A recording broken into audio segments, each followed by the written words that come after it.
I have with me the legendary Barney Greenway. Thank you. Not necessary.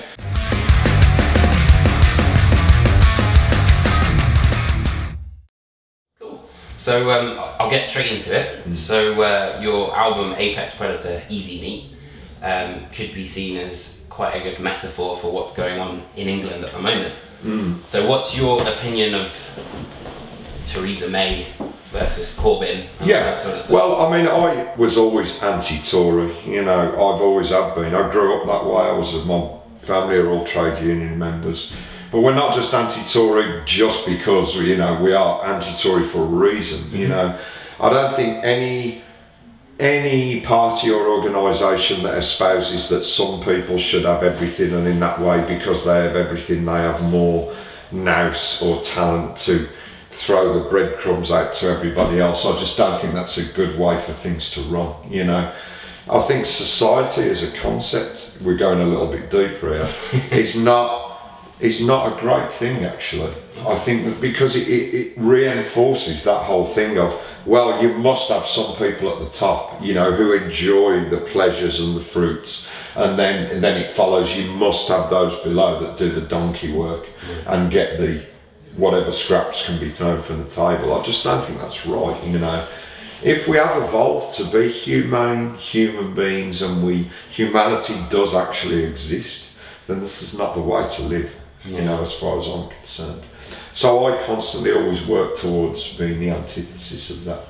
Okay. Now, as I see it, I would probably be quite happy if the system collapsed on itself and we had a new way of doing things, like civic proper democracy, like civic council. I think that's, to me, would be a way forward. But as we are where we are and we're stuck in the system we are, I think it's perfectly legitimate for people not to vote, and I have not voted in the past.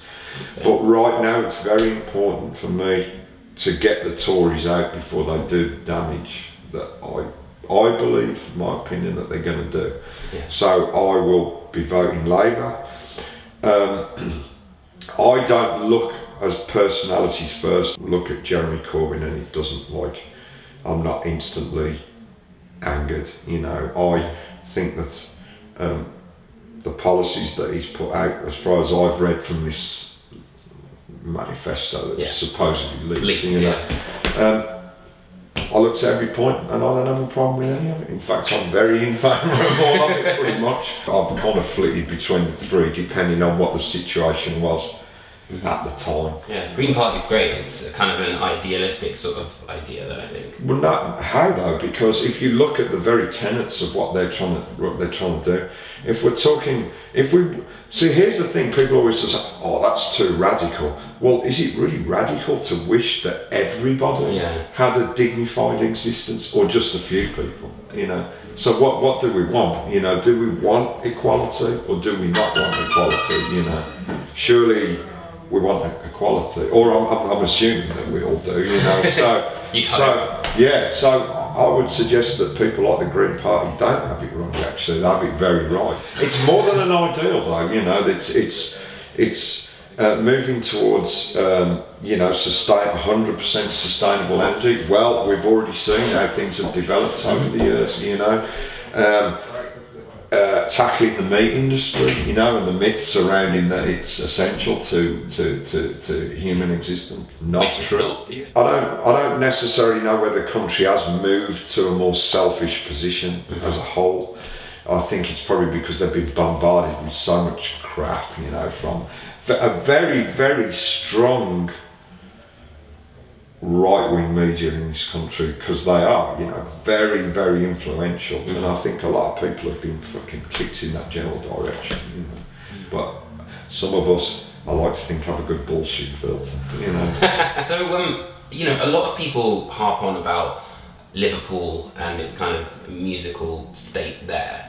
Do you think that the West Midlands is just as kind of valid as Liverpool? Well, I mean, I can only sort of regurgitate, you know, the bands. I mean, you know, Black Sabbath, small one, Judas Priest, GBH, you know,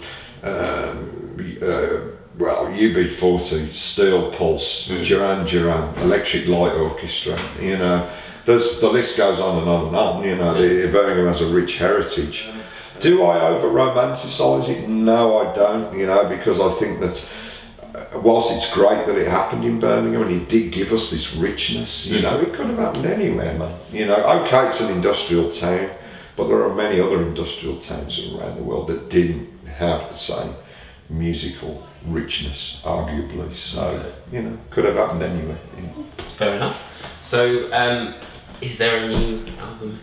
No, we're still on the coattails of Apex Predator. Okay. This is actually our first headline thing in the UK on this album, 2 years after the fact. So, bloody hell, so from that, it's still very relevant to now, you know, I think. Yeah. That's mad. Yeah, because I saw you guys, you played Bloodstock, and then you were on the Hammer. Yeah. The Hammer boat. Yeah. HMS Hammer. Not full sets, any of them. No, yeah. So, you know, this is a full set, more or less, apart from the fact that due to good old big city curfews, you know, we've had to cut a song out, but that's not too bad, you know. Oh, as long as it's not You Suffer. That would make a lot of difference. Yeah. So I've heard that you're a prog fan. Is that right? Well, a lot's been made of that, but I like progressive, weird, quirky music. Genesis, you know, Genesis. Gabriel era? Yeah, every era, I think, you know. Even Phil Collins era I really love, you know. Yes, and then even, you know, going a bit more bizarre, of course, Hawkwind could be considered progressive, Gong, stuff like that. You know. Gong, yeah. Love all that That's stuff. definitely out there. Yeah. On Harmony Corruption, a lot of people kind of say that that's your most kind of death metal album. Do you believe that that was kind of like an active, you know, decision that you took? It really wasn't, you know. Here's the thing, like, at the time, like, Morris Sound was bringing out all these bands, so we thought, so, you know, Earache said to us at the time, now look guys, well, Morris Sound is an option, so would you be opposed to going out there to Florida for 3 weeks? Let me think about it, son, you know. So that's what basically happened. It was always in our mind that we wanted our own sound coming out of the studio. Unfortunately, it didn't quite work out that way. And we only have ourselves to really kind of to answer for that, you know, because we just let Scott Burns go with it, you know. We should have maybe tried to stamp our authority, and I use that word loosely, on it a little bit more. And it was a lesson learned, you know.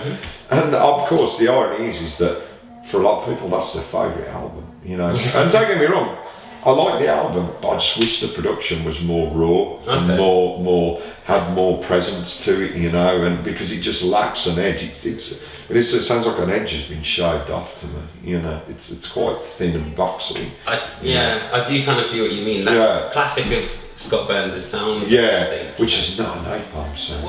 What's your favourite album then? I'd struggle. You know what? But Utopia banished the album after that. Yeah. For me, that should have been what Harmony Corruption was, certainly in terms of the sound. So we were mindful that the next one we were going to do exactly that. So that's why it sounds like it does. I guess the defining albums were, for me, Utopia was a favourite, and then I think Enemy of the Music Business was like a really good one. And then you start talking about The Code Is Red, maybe the Century Media album, and the new one. You know, because I mean everybody always says the new one, of course, but I think this is it's like the best amalgamation between experimentation and the off the rails, you know, the classic speed attack stuff. It's not one thing and the other clearly separated. It's very cohesive. I think, you know. Were you whacking radiators in the? It was radiators. It was things being thrown around in the garden with contact mics. Yeah, we wanted to crash a car into the studio wall, but of course Russ wouldn't let us do that, you know. Because Einstein Sender Neubauten used to do all that stuff, you know, the German like noise band, you know. They would do anything. They would quite happily plant dynamite on a building and blow it up just so they could get good sound for the studio, you know. I'd love to do that, man. It would be fantastic, you know. So, what for you is kind of, what does Napalm Death mean to you? It is the perfect contradiction between sonic violence and lyrical pacifism. You know, that's what it is. Okay. And that's what it is, man. It's that contradiction, you know, it to me is really means a lot, you know. It's the fact that we've got all this music that people that aren't necessarily in the know might hear it and go, fucking hell, what are these people about? It must not be something pleasant, you know.